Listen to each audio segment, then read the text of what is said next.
On dit dans la prière, Biyatra afkedwahi, Akadosh Baruch Hu, mon âme est entre tes mains.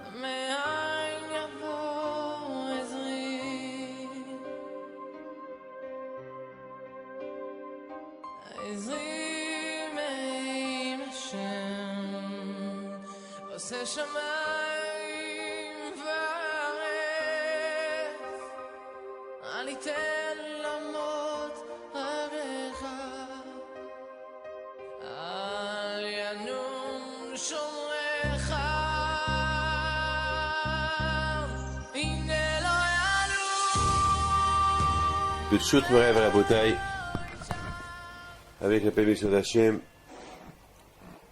les parachiotes de ces semaines-là, c'est les parachiotes des textes de Torah qu'on lit chaque Shabbat. On a parlé de Hachem qui a donné la Torah au Bnei Israël. On a parlé Hachem qui demande au Bnei Israël de construire le tabernacle, le Mishkan.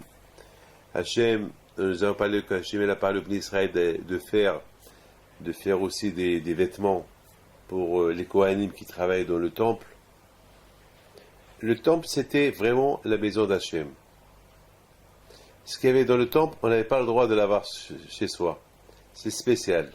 Tout ce qu'il y avait dans le temple, on n'a pas le droit d'avoir comme une menorah qu'il y avait dans le temple, comme l'arche de l'alliance qu'il y avait on n'a pas le droit. C'est des choses qui étaient marques déposées pour le Mishkan. C'est tout. Et n'oublie pas une chose. Ce qui est impressionnant, c'est tout ce qui a été construit pour le Mishkan, c'était avec la participation de tout le peuple d'Israël, hommes et femmes. Tout le monde a participé, ça veut dire qu'ils ont tous fait la maison d'Hachem. Donc ça veut dire que c'est les vêtements du Kohen, le Mishkan, le tabernacle, la table qu'il y avait dans le Mishkan, les ustensiles, le kior, le lavabo qu'il y avait là-bas, tout c'était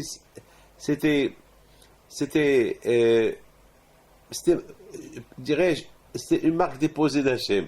C'est Hachem qui a dit, voilà comment il faut faire, à la lettre. La menorah, tu l'as fait comme ça, comme ça, comme ça. Les vêtements d'Aaron, tu les fais comme ça, comme ça, comme ça. C'est pas, il y a un tailleur qui va venir, qui va inventer un vêtement. Non, comme ça. Hachem, il a donné le style, styliste, comment le faire. Tout était fait selon, si vous prenez le livre de Shemot, vous allez voir là-bas des photos, voilà. Même les poteaux, la Torah, elle a dit comment faire les poteaux de la tente du tabernacle. Même les poteaux, comment les sculpter, quoi faire, en tout petits détails. Et tous les clous, c'était en bois. Il n'y avait pas de fer. Même la dimension de l'autel de sacrifice, la dimension du Aaron, tout était marque déposée. C'est-à-dire, ce qu'il y avait au Beth Amikdash, c'était tout exactement selon comment Hachem il a commandé le Bnei Israël de faire, ils ont fait. Il fallait beaucoup de chokma, il fallait beaucoup de sagesse, d'intelligence. Parce que n'oubliez pas que dans le désert, il n'y avait pas des usines. Il n'y avait rien du tout. Si tu veux fabriquer quelque chose, il faut faire avec des moules. D'où tu vas faire avec des moules dans le désert? D'où tu peux fabriquer, comme je t'appelle moi, c'est pour ça que je vous dis, il y avait beaucoup de miracles. Il n'y avait pas des grues pour lever, il n'y avait pas des... Vous imaginez 48 poteaux, des tonnes et des tonnes. Moshe seul, il les a portés. Comment? Il fallait des grues. C'était des tonnes. Il n'y avait ni grue ni rien du tout. C'est des miracles. Vous savez, aujourd'hui, vous allez à, comment il s'appelle, je sais pas, Airbus ou Boeing, hein, là où ils font les avions.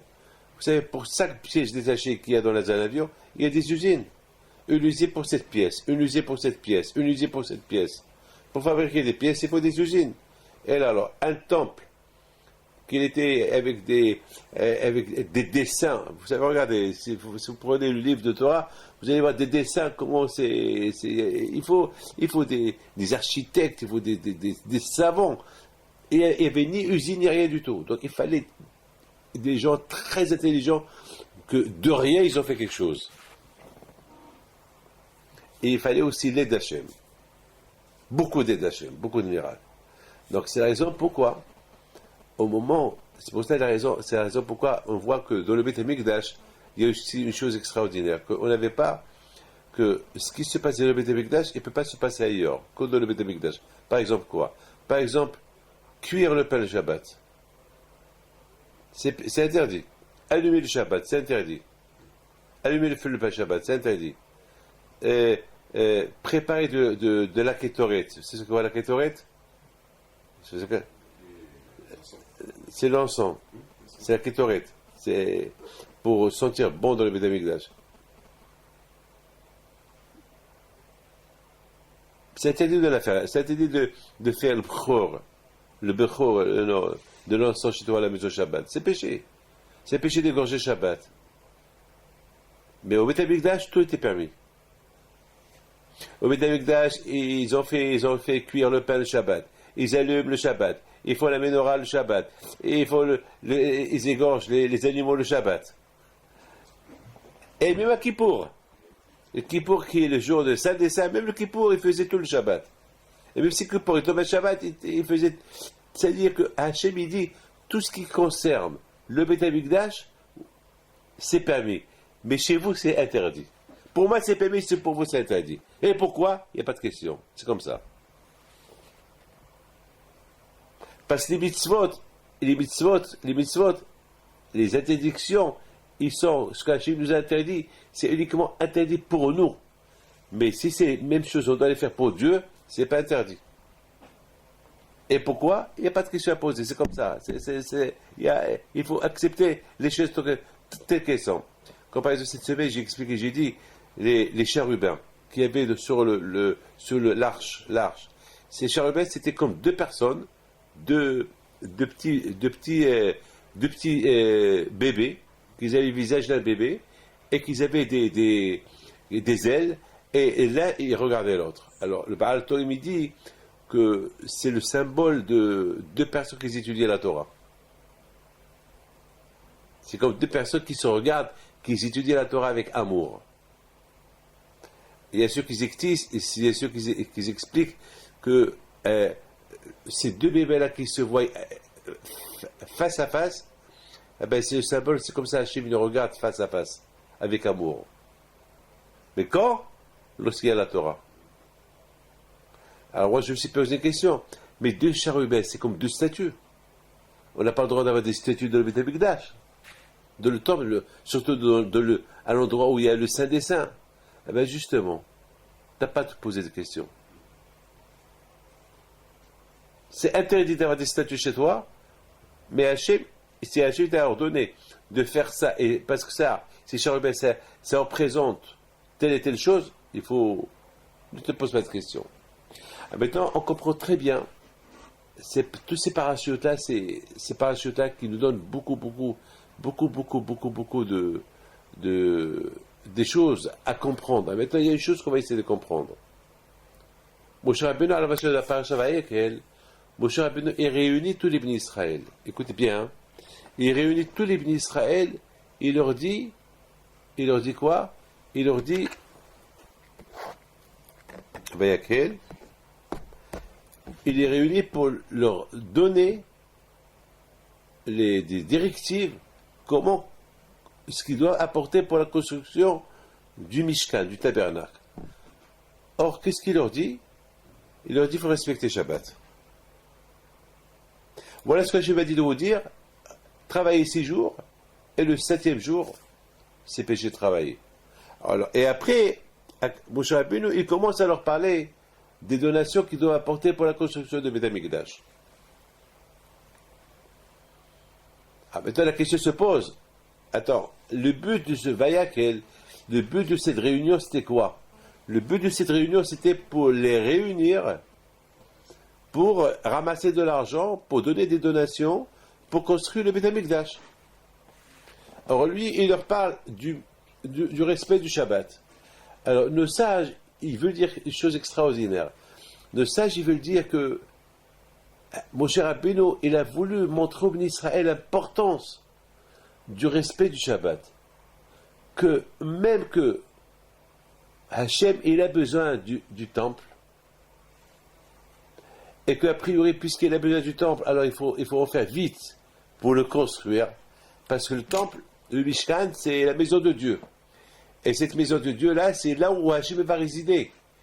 Et on a dit que tout, pour Hachem, tout se fait, même le Shabbat. D'ailleurs, dans le Mishkan, on cuisinait le Shabbat, on cuisinait le Shabbat, on allumait le feu le Shabbat pour faire l'encens. Tout était permis le Shabbat pour le temple. Alors si c'est comme ça, alors on peut aussi construire le temple, le Shabbat. Et bien, Moshe Rabbeinu a dit non. Le construire, on n'a pas le droit de construire. Tant qu'il n'est pas encore fait, on n'a pas le droit de travailler Shabbat. Ça veut dire que le travail du Shabbat, uniquement c'est le Kohanim qui le font le Shabbat au temple. Mais que vous allez venir et apporter des donations le Shabbat, et que vous allez apporter de l'argent, et vous allez construire, vous allez faire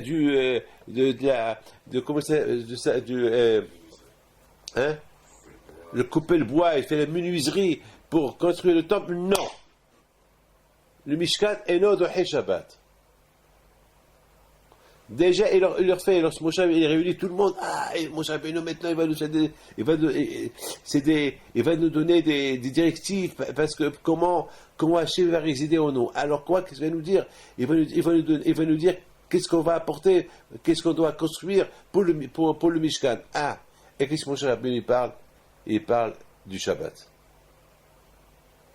Ça veut dire que Moshe Rabbeinu, il donne l'importance au Shabbat. Shabbat, ça passe tout. Shabbat, il est en priorité. Shabbat, il passe en priorité. Tout à l'heure, j'étais en train de voir à la Shalom, il y a un grand tzaddik qui s'appelle Rab Issa Zalman Meltzer à la Shalom. Il explique sur le pasuk V'asta alav zer zahav saviv que sur l'autel de sacrifice ou sur l'arche de l'Alliance. Sur l'arche de l'Alliance, il y avait comme une petite couronne autour. Une belle décoration. Belle sur l'arche. Moi, déjà, je me suis posé une question. Écoutez bien la question que je me suis posée. La question que je me suis posée, pourquoi il fallait tellement décorer l'arche? Elle était décorée de l'intérieur avec de l'or, et il y avait une belle décoration de dehors, et même une couronne autour, une belle couronne tout autour. Total, pourquoi? Cette arche de l'Alliance, elle est cachée. Elle est cachée dans un endroit que personne ne voit. Alors pourquoi? Il y a aussi même la façon comment qu'il y a là-bas des badim, les barres. Il y avait là-bas 2 belles barres sculptées, entourées de l'or, avec des anneaux en or, des décoratifs extraordinaires. Total, pourquoi? Pourquoi? Personne ne le voit. Personne ne voit l'arche. Puisque personne ne voit l'arche, pourquoi toutes ces décorations-là? Et surtout, ma question, elle est, pourquoi cette belle, jolie couronne qui y a tout autour de l'arche? Pourquoi? Zer, c'est une couronne. Admettons, pour Rabbi Issa Zalman Meltzer lui dit une chose. Lui dit pourquoi il y avait cette couronne-là? Parce que lui, le Rav, il joue sur les mots. Il dit comme ça. Zacha ne'esitlo zer. Lo zacha zara himeno. Comme qu'elle dit la Gemara de Yoma Daf Amoud Bet. C'est quoi zer? C'est quoi la couronne? Le mot zer, on peut le traduire en 2 manières. Comme par exemple, si on parle anglais, on dit I like you, je t'aime, ou bien like this. C'est quoi like? Like, c'est comme ça. Le mot like, c'est ou je t'aime, ou j'admire, ou j'aime, ou comme. Le mot like, c'est ou j'aime, ou. Alors, le mot zer, c'est pareil. Zer, c'est ou étranger, ou bien zer. Zer, c'est zar, c'est étranger. Ozer, c'est quoi? C'est décoratif, une couronne.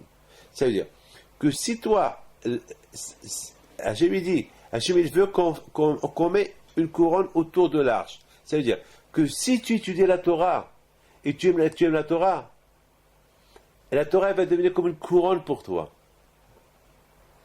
La Torah elle va te décorer. Et lorsque tu dis la Torah, c'est comme si tu décores toi-même la Torah.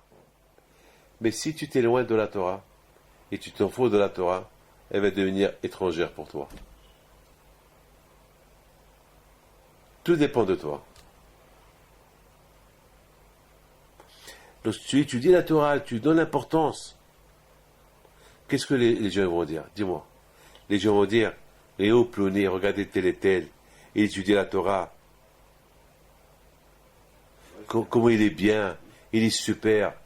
Mais quelqu'un, aïe, aïe, aïe, aïe, aïe, aïe. Mais Hashu Shalom, quelqu'un qui n'étudie pas la Torah, qu'est-ce que les gens vont dire sur lui?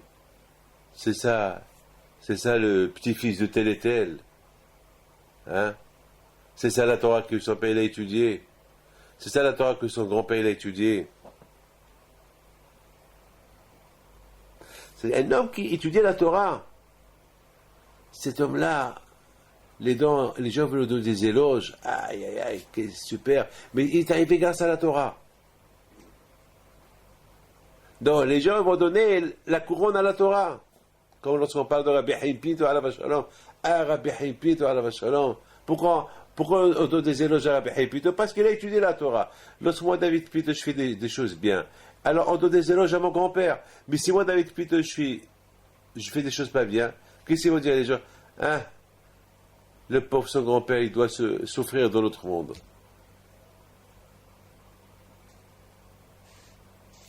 Alors maintenant, on a compris pourquoi il y avait une couronne autour de l'arche de l'Alliance.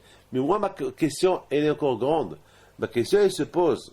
Maintenant, on a répondu pourquoi, quand je il n'a pas voulu, pourquoi mon cher Rabbeinu, alav shalom, il a commencé à parler du Shabbat avant de parler du Mishkan. Pour te dire que le Shabbat, c'est important. Et aussi pour te dire que le respect du Shabbat, c'est ça qui fait de toi, que c'est ça la construction de ton propre corps. Parce qu'on sait très bien que le Mishkan, le tabernacle, il n'y a pas aujourd'hui de tabernacle, il n'y a pas de Beth Amikdash aujourd'hui. Donc l'homme lui-même, il remplace ce tabernacle. L'homme lui-même, lorsqu'il sert le bon Dieu avec sacrifice, lorsque l'homme il fait des bonnes choses, l'homme lui-même il devient un tabernacle pour Akadosh Baruch Hu. Donc ça veut dire que si tu veux te construire, c'est pendant les 6 jours de la semaine. Si vraiment tu veux te construire pour être un tabernacle, un super tabernacle pour Hachem, c'est pendant la semaine comment tu te comportes. Alors là, si vraiment pendant la semaine, tu sers bien Hachem et tu te construis bien Hachem, tu sers bien Hachem pendant toute la semaine, alors le Shabbat, tu vas sentir quelque chose que tu as. Hachem te donne un cadeau. La Gemara dit que Hachem a donné 2 cadeaux au peuple juif. Le Shabbat et la Torah. La Torah, lorsqu'on étudie pendant la semaine, on est super heureux. Et lorsqu'on respecte le Shabbat, c'est encore le sentiment du Shabbat, il est super.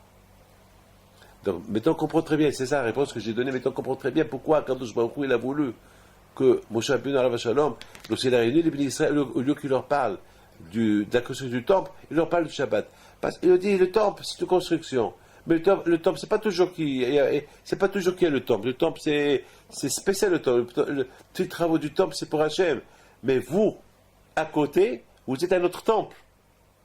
Il y a le temple d'Hachem, que là-bas, c'est permis d'allumer le feu Shabbat, c'est permis de faire les travaux Shabbat et tout. Mais il y a un autre temple que c'est interdit de rien faire Shabbat. C'est vous. Mais pour que vous soyez un vrai temple, un vrai temple, il faut qu'on voit comment vous comportez pendant la semaine. Si vous faites la prière, vous mettez tefillin, vous respectez Nida, ne pas parler de la shonara, manger du kasher. Alors vous fixez les heures de Torah. Vous faites tout ça pendant une semaine. Alors le Shabbat, vous avez gagné. C'est comme on remplit un loto. et le jour X, ou tu gagnes ou tu perds. Alors, si vraiment on sert bien Hachem pendant toute la semaine, c'est sûr que le Shabbat, on gagne le loto. Et c'est quoi?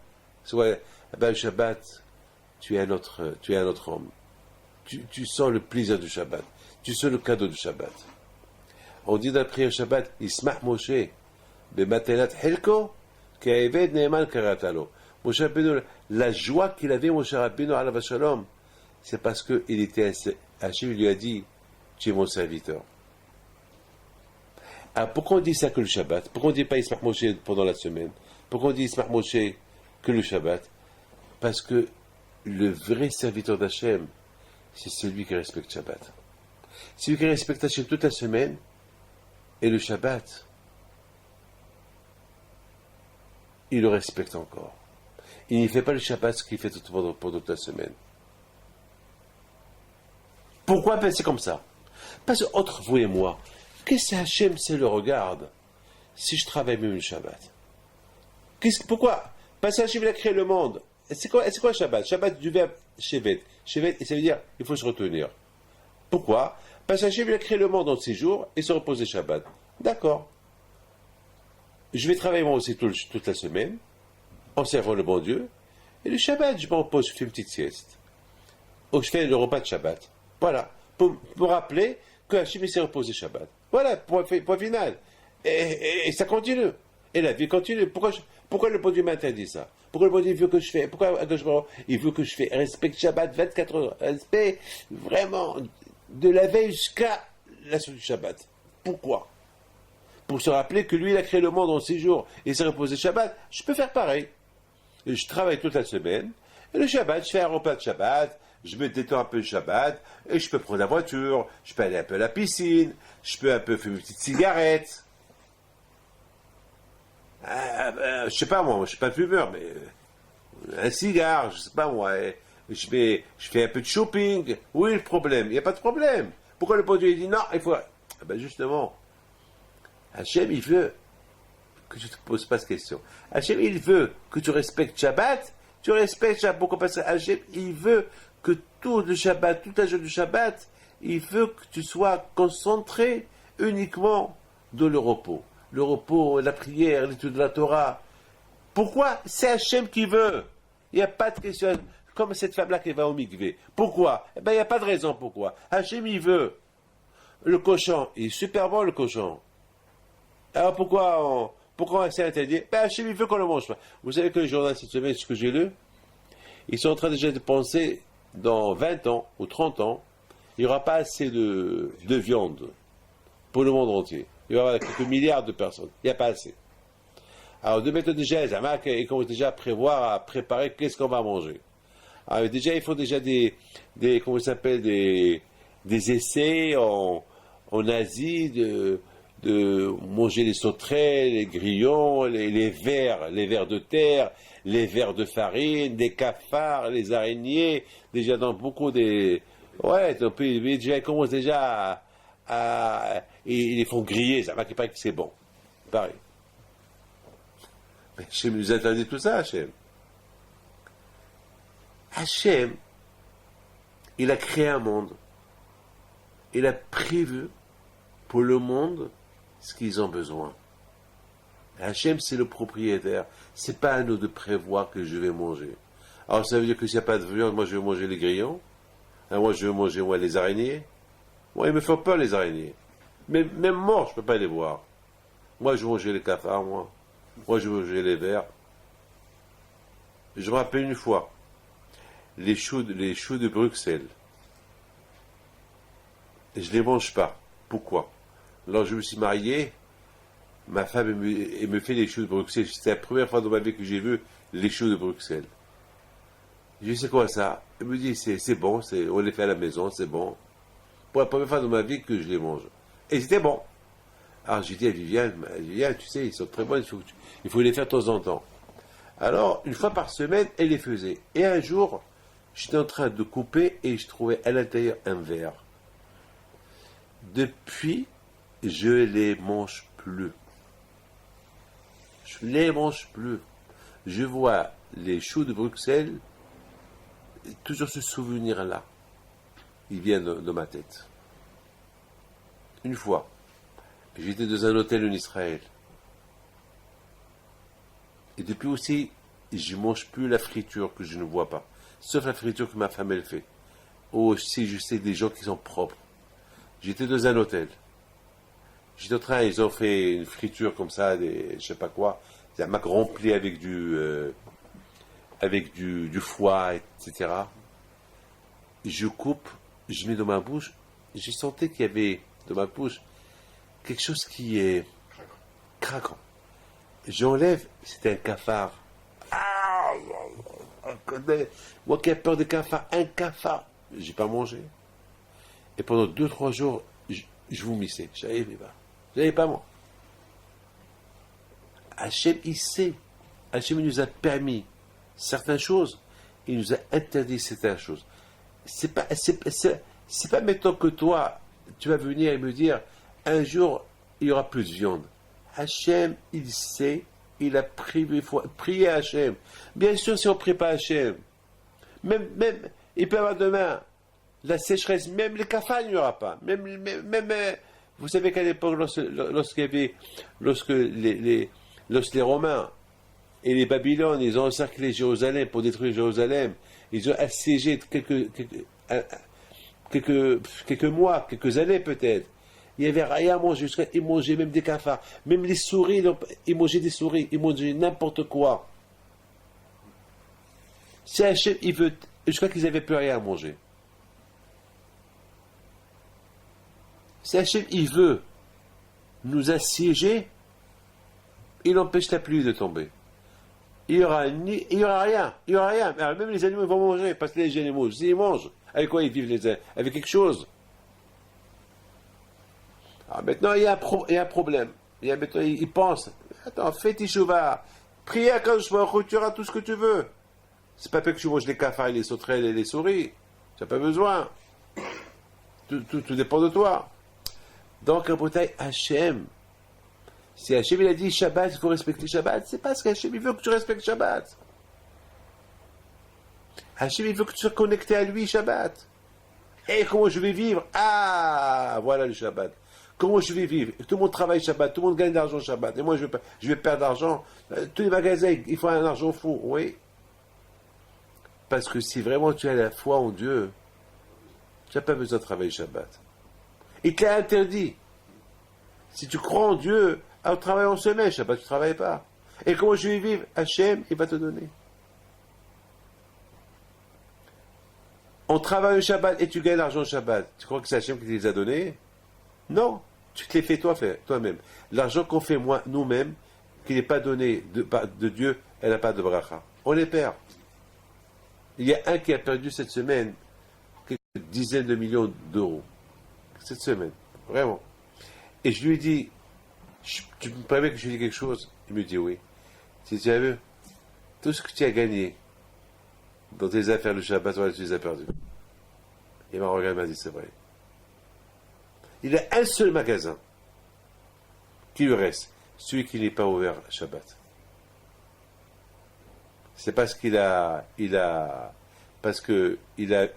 donné un juif qui le fait fonctionner, et ce juif-là, il a pris sur lui qu'il ne travaille pas Shabbat, et le propriétaire a vu qu'il faisait bien, il travaillait bien en semaine, sans le Shabbat. Donc il a laissé. Vous avez vu, je lui dis, voilà quelque chose d'extraordinaire. En Israël, vous savez que la Shemitah, il y a une loi que pendant 6 ans en Israël, on travaille la terre, et la 7e année, on n'a pas le droit de travailler la terre. Alors les religieux d'Israël, la 7e année, ils ne la travaillaient pas. Ils ne la travaillaient pas du tout. Bon, malheureusement, ce n'est pas tout le monde qui est religieux. Il y a ceux qui ne sont pas religieux, ils la travaillent. Mais l'expérience, elle a montré que tous ceux qui respectent la Shemitah, leur terre, elle est super. Leur terre, elle fait presque 2 fois ce que les autres terres y font. Ceux qui ne respectent pas la Shemitah. Comment? Et personne ne comprend. Personne ne comprend. Tu respectes Hachem, la loi d'Hachem. Hachem, il te paye bien. Donc, c'est ce que Moshe Rabbeinu, alors Hachem veut expliquer au Bnei Israël. Moshe Rabbeinu explique au Bnei Israël que le Mishkan, construire le tabernacle, même qu'il est important, c'est la maison de Dieu, non, tu n'as pas le droit de la construire Shabbat. Shabbat, c'est plus important que ça. Mais une fois que tu as construit le tabernacle, alors là, il y a une différence entre toi et le tabernacle. Toi, ce qui permet dans le tabernacle, c'est péché pour toi. Et ce qui est péché pour toi, le Shabbat, c'est permis de le faire au tabernacle le Shabbat. Et pourquoi? C'est comme ça. C'est Hachem qui décide. Ah, pourquoi Hachem ne veut pas que je me repose 1 heure Shabbat et je travaille? Non. Hachem, il veut que tu aies un 24 heures. Hachem, il veut que tu consacres 1 jour pour lui. Hachem, il a consacré 6 jours pour toi. Il t'a donné 6 jours pour toi. Alors maintenant, tu lui donnes 1 jour par semaine pour lui. 1 jour être ensemble avec Hachem. Hachem, il se repose, toi aussi tu te reposes. Pendant la semaine, toi tu travailles, Hachem, il travaille. Il n'y a pas le temps. Même qu'il n'y a pas le temps. Mais lui, il travaille, toi tu travailles. Mais Shabbat, Hachem ne travaille pas, toi tu ne travailles pas. Tu es avec lui. C'est comme en semaine. En semaine, on est avec toute la famille, mais chacun il est d'un côté. Mais Shabbat, on est tous autour de la table. C'est la raison pour que Moshe Rabbeinu Alav Shalom, il réunit les bénis Israël et leur dit, Juifs, faites attention, que même que le tabernacle, il est important, parce que c'est la maison de Dieu, mais sachez que le tabernacle le plus important, c'est vous, soi-même. Construisez-vous dans la Torah, les prières, pendant toute la semaine, parce qu'on n'est pas juif que le Shabbat. Il y a pas, c'est pas que le Shabbat, je vais à la synagogue, cette semaine, je ne mets pas les tefilines, je ne fais rien du tout. Non. Si on est juif, on commence déjà à être un bon juif toute la semaine, et on réunit tout ce judaïsme-là, de toute la semaine, et prendre un plaisir de ce judaïsme-là de Shabbat. C'est beau. Ah, maintenant, on a une question qu'on a posée tout à l'heure qu'on n'a pas trouvé de réponse. Pourquoi le Aaron, il était caché? Le contraire, moi j'aurais dit que c'est mieux que l'arche, elle soit pas cachée, qu'elle soit open. Elle soit open. On la voit, comme qu'on voit la menorah, on voit le Aaron. Ou pas? Comme on voit le menorah, on voit le Aaron. Je voudrais vous raconter une belle histoire. Super histoire. Il y avait cette semaine, il y a plein de choses que cette semaine sont passées. Mais il y a un jeune homme qui travaille chez nous. Et une fois par semaine, dans le cours un des cours de mes enfants, ils vont à Adam el-Hout. Ils vont les... Hein? Adam el-Hout, le poisson sec. C'est un poisson tunisien qui se boit avec la boucha. Une fois par semaine, ils le vendent. Il gagne 30 euros, 40 euros. Il va vendre 15, 20, et il gagne quelques euros. 30, 40. Il vient chez moi la semaine dernière, il me dit, Rabbi David, je suis parti à Carrefour et j'ai fait des achats. Et au lieu qu'elle encaisse 100 euros, elle a encaissé 70. Ça veut dire qu'elle s'est trompée, elle n'a pas encaissé certaines choses. Elle a oublié. Je lui dis, tu sais quoi? Va lui rendre. Il me dit, pourquoi lui rendre? De toute façon, il y a des milliards là-bas. Qu'est-ce que c'est pour elle, 30 euros? Je lui dis, mon fils, il y a ce qu'on appelle Kiddush Hashem. Elle sait que tu es juif. Tu as une barbe. Lorsque tu lui dis, madame, le ticket que vous m'avez donné, il y a pour 100 euros, mais vous m'avez encaissé que 30. Alors que vous-même, vous avez noté 100. Et vous avez encaissé que 30. Vous avez encaissé que 70. Et si tu vas et tu lui donnes, tu lui rends les 30 euros, elle va être contente. Elle va dire, eh ben, ce juif-là, il a fait Kiddush Hashem. Ce juif-là, ce n'est pas un voleur. Tu sais, je lui dis, le but d'un juif, c'est de donner des éloges à Hashem. Un juif n'a pas le droit de vivre. Par exemple, il doit montrer son judaïsme. C'est pas parce que, voilà, j'ai une barbe, j'attire les gens qui me regardent, surtout avec un chapeau. J'ai les hautes, je m'habille comme un rabbin. Alors vraiment, j'attire l'attention des gens. Ah, c'est un juif. Mais je ne peux rien faire, que voulez-vous? Pour qu'on me respecte, il faut que je rase ma barbe, je lève ma kippa, je me comporte comme quoi. Une fois, j'étais à l'aéroport, et il y a le monsieur qui était en face, il me dit, Pinto? Je dis, oui. Il me dit, vous êtes juif? Je dis, ben, vous voyez. Il m'a dit, oui, je vois, vous êtes juif. Il me dit, mais, vous êtes d'origine d'où? Je dis, je suis du Portugal. Mes parents, mes aïeuls. Il me dit, vous savez que moi, je m'appelle Pinto, et je suis aussi d'origine Portugal. Et j'habite en France, comme vous. Alors quand je suis juif, moi aussi? Je lui dis, je sais pas. Il m'a dit, vous savez, vous vous rendez compte? Vous vous rendez compte? Moi, alors je t'ai vu de loin, je me suis dit, oh, ce juif-là. Et tu as mon nom, tu es de Portugal. Alors quoi? Et moi, je peut-être fait des recherches. Peut-être on est des cousins, peut-être on est de la famille. Qui sait? Je dis, il ne faut plus que je me moque des juifs, hein, parce que je ne sais pas. C'est que si je me moque de la famille, alors.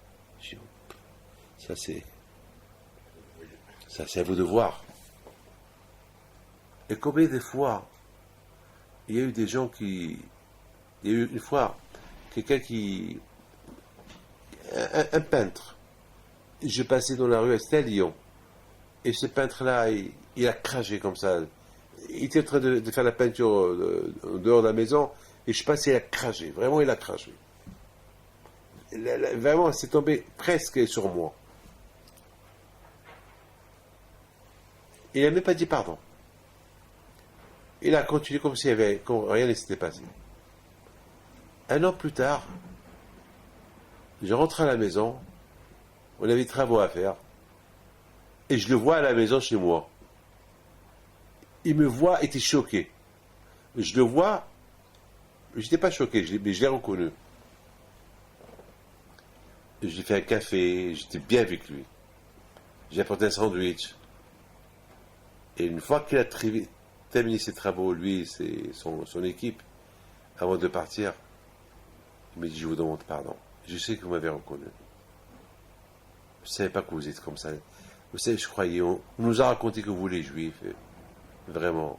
Alors, entre vous et moi, je leur ai dit, je leur ai fait honte. J'aurais dit, toi, tu as craché sur moi, tu sors de là, dégage de là. J'aurais gagné quoi? Un homme qui va devenir encore plus antisémite. Là, j'étais gentil avec lui. Je lui ai montré vraiment le vrai visage du juif. Il a fait ce qu'il a fait. Je lui pardonne. Parce que peut-être il a eu des mauvaises... un rapport sur moi, un rapport sur les juifs. Un mauvais rapport sur les juifs. C'est pas de sa faute. C'est comme ça. On parle du mal. On croit qu'on est... Et il y a des milliers d'histoires comme ça. Il y a des milliers d'histoires. Kiddush Hashem. Alors ce monsieur, je continue. Ce monsieur-là, qu'est-ce qu'il fait? Il prend les 30 euros, il lui rend. Et elle était tellement heureuse. Elle lui dit, c'est pas possible. Elle dit, ça fait 10 ans que je travaille là. C'est Arik. Ça fait 10 ans que je travaille ici à Carrefour. Jamais quelqu'un si on s'est trompé, il jamais rend. Toi, tu veux. Et tout le monde, elle a commencé à dire à tout le monde, à tous les caissières. Et tout le monde a applaudi. Il me dit, hier soir, il me dit, Arik, celui qui a fait cette histoire, il me dit, Rabbi David, je vous donne la parole d'honneur. Vous voulez savoir quelque chose? Je dis quoi? Il me dit, vous savez que Le jeudi soir, alors j'ai commencé à vendre. Non, le même jour, parce que c'est passé jeudi. J'ai vendu à Dame le Hout, en général toujours. J'ai fait 30, 40 euros. Ce soir là-bas, j'ai fait 80 euros. J'ai gagné 30 euros de plus. Ça veut dire les 30 euros que j'aurais pu gagner sur le dos de la caissière si je les avais pas rendus, en les rendant à quand je m'a dit, voilà, je vais te les rendre. Mais que chaque semaine tu gagnes que 30, cette fois-ci-là tu vas gagner 30 en plus. Mais si cette semaine, je ne me rappelle pas des prix, hein. Si chaque semaine tu gagnes 70, ouais, ce soir-là tu vas gagner 100. Enfin, vous comprenez. Qui douche Hachem. Qu'est-ce qu'il me dit, Eric? Il me dit, Rabbi David, toujours j'ai entendu qui douche Hachem. Sanctifier le nom d'Hachem. J'ai jamais compris c'est quoi sanctifier le nom d'Hachem. Mais Rabbi David, tu ne peux pas savoir le plaisir que j'ai eu lorsque tout le monde m'a applaudi. J'ai dit, parce que j'étais juif. Quel Kiddush. Là, j'ai compris c'est quoi le Kiddush Hachem. Là, j'ai compris c'est quoi sanctifier le nom d'Hachem. Lorsqu'on sanctifie le nom d'Hachem, on a un plaisir qui n'a pas de prix. Lorsqu'on respecte le Shabbat, il y a un plaisir qui n'a pas de prix. Lorsqu'on fait une mitzvah, le plaisir de la mitzvah, il n'a pas de prix. Ah, maintenant, on termine sans répondre à notre question. C'est quoi la question qu'on a posée? Pourquoi il fallait avoir l'arche de l'alliance à l'intérieur du Kodesh HaKodashim? Quelle est la raison? Pourquoi? Quelle est la raison? Quelle est la raison? Personne ne la voit. Alors, au contraire, on aurait dû la mettre quelque part dehors. Comme ça, tout le monde voit l'arche de l'alliance. Alors, écoutez très bien ce que je vais vous dire. Écoutez bien. En plus, ces barres qui étaient là-bas, personne ne les voit, décorées. Et la Torah dit, il ne faut pas les enlever de là-bas. Pourquoi il ne faut pas les enlever? De toute façon, personne ne peut rentrer, personne ne rentre là-bas, et personne ne va les enlever. Alors pourquoi on a joué, il ne faut pas les enlever de là-bas? Ils étaient suspendus, ils n'étaient pas attachés, mais il ne faut pas les enlever. Mais à quoi ça sert alors? À quoi ça sert? Si ça servait à quelque chose, d'accord. À quoi ça sert? Ça, personne ne va le toucher. C'est quoi? Savoir faire ce que Hachem veut, sans se poser de questions.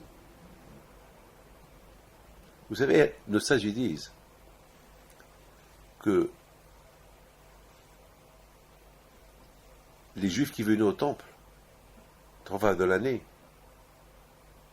ils voyaient comme 2 saints.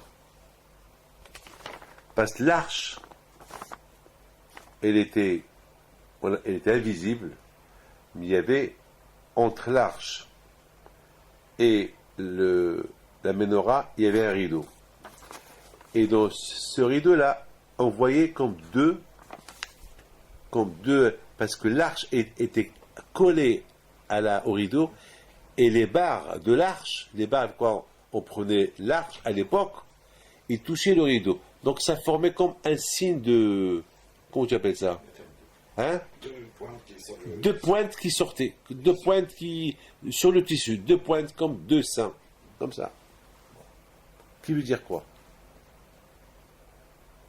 Qui veut dire quoi? Pourquoi on voit... On n'a pas le droit de voir l'arche, mais on voit que le rideau, et on voit comme le signe de deux marques. 2 marques les barres qui touchaient le rideau, qui s'enfonçaient dans le rideau, comme 2 seins. Et j'ai commencé à réfléchir, j'ai dit, le bébé. Il faut réfléchir. Le bébé, lorsqu'il tète des seins de sa mère, est-ce qu'il sait ce qu'il tète?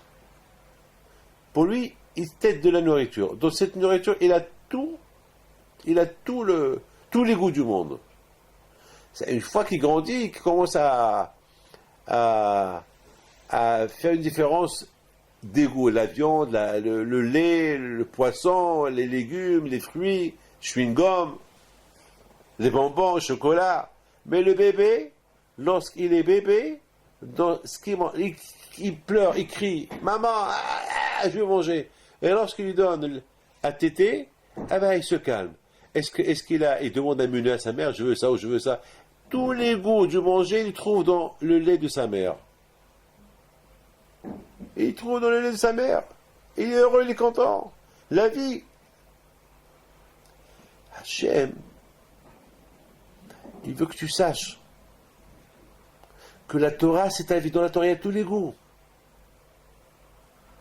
Cette arche qu'elle est là, que tu ne vois pas, comme ce bébé qui vient de naître, est-ce qu'il voit sa mère? Et lui, ce qui l'intéresse, c'est manger. Est-ce qu'il voit sa mère? Pour le moment, ce qui l'intéresse, c'est de manger. Il aime sa mère uniquement parce qu'elle lui donne à manger.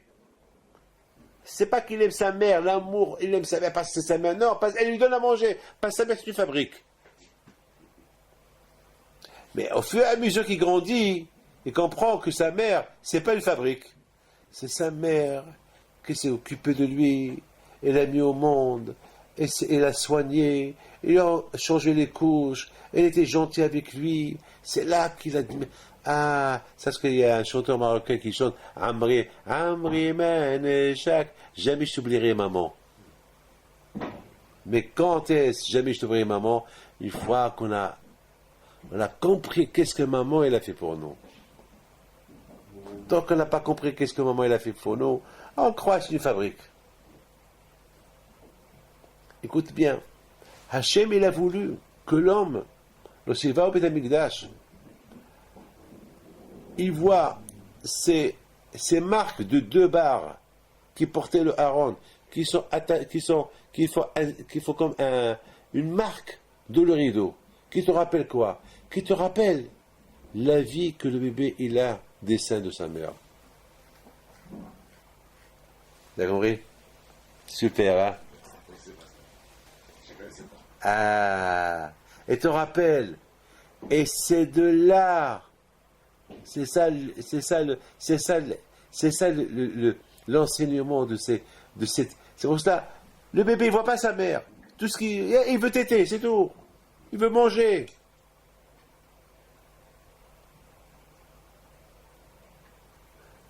Et au fur et à mesure que tu étudies la Torah, et tu commences à comprendre la Torah, tu n'as même pas besoin de voir l'arche. Déjà, tu as découvert la Torah. Maintenant, tu sais c'est quoi la Torah. Parce que c'est pas. Hachem, il veut.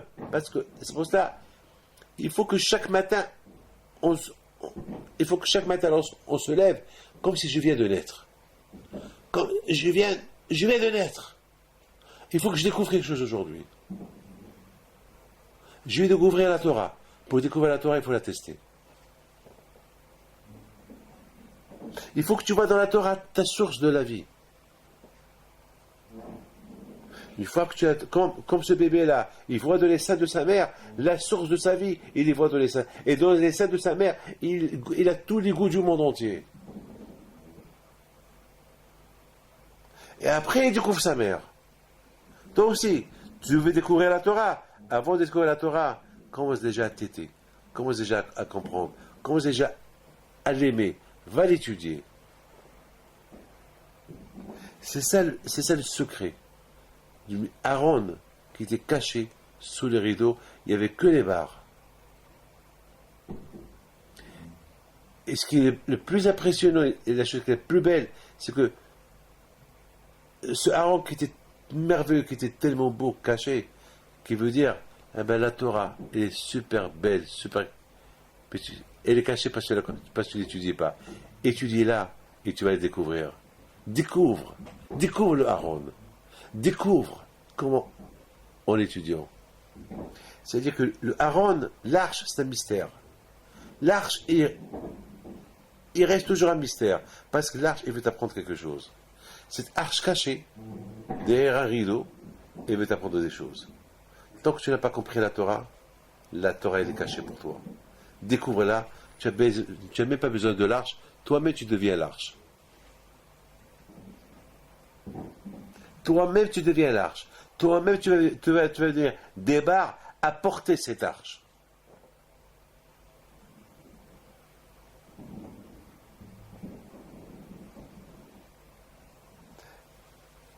Et c'est la raison pourquoi Akadosh Baruch Hu, Ishtabah Shemo Lahad, il dit à Moshe Rabbeinu, mais pour arriver à tout cela, il faut qu'il y ait le respect de Shabbat. Pour arriver à comprendre les secrets de la Torah, à ne pas être étranger à la Torah, à aimer la Torah, à être un Aaron, à être comme un patriarche, à être un Mishkan,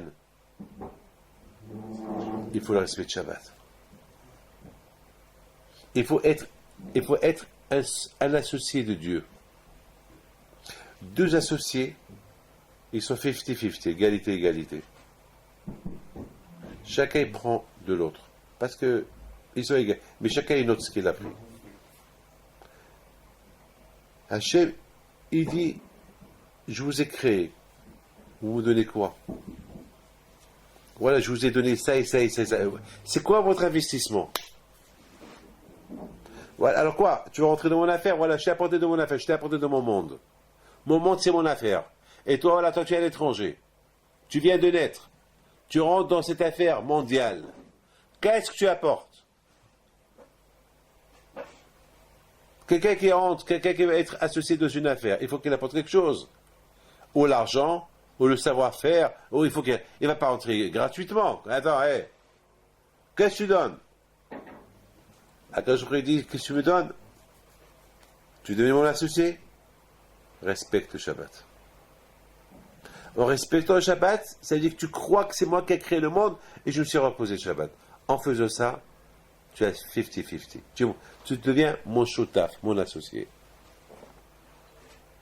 Et une fois qu'on devient l'associé d'Hachem, alors on découvre toute la partie de cette belle association.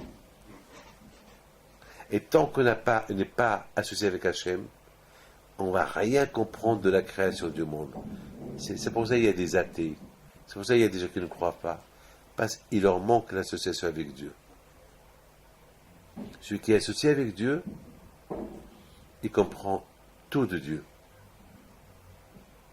Est-ce que moi, si moi je veux m'associer avec quelqu'un, et je sais que c'est un voleur, je vais m'associer avec lui? Bien sûr que non. Il faut que je prenne quelqu'un de Neeman. Alors quand je vais au Khou, il veut des gens Neemanim, des gens fidèles, à être associés avec lui. C'est pour ça que ça dit que tout ce qu'il dit, Hachem l'accepte. Parce qu'ils sont associés avec lui. Alors, quand deux associés, ce qu'il demande l'autre, il le fait l'autre. Moi, un, il dit à son associé, bon, je prends 1 million, je le veux, j'ai besoin. L'autre, tu lui dis, tu peux. Tu m'as fait gagner des milliards, tu peux prendre 1 million. Et c'est comme ça. Voilà. Que le bon Dieu vous protège, que chez vous donne la santé, bracha, etc. Nous, ça fait